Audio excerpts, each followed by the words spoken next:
In this lesson, we will see together the prepositions, but more precisely, de part.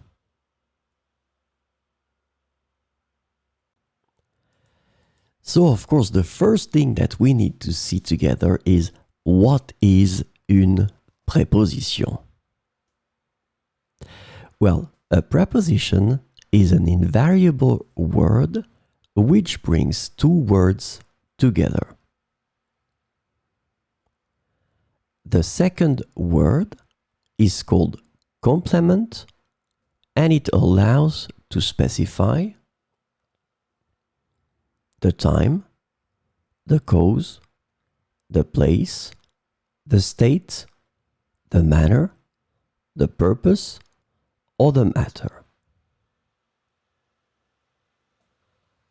The second word can be another noun, a pronoun, an infinitive verb, or an adverb. And last but not least, remember that this complement can also be a sentence.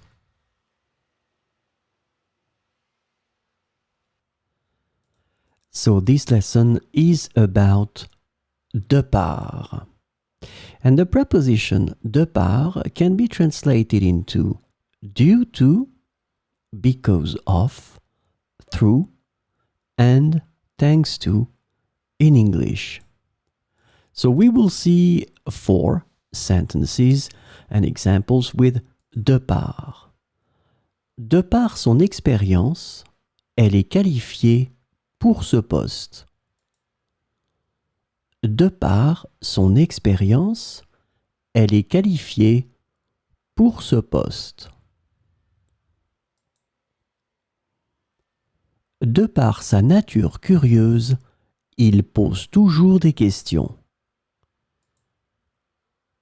De par sa nature curieuse, il pose toujours des questions.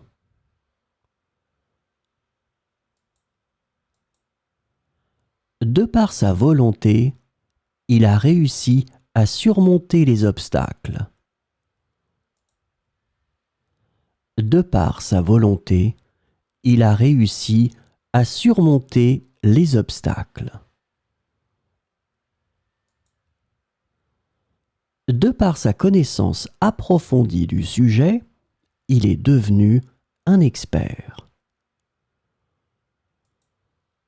De par sa connaissance approfondie du sujet, il est devenu un expert.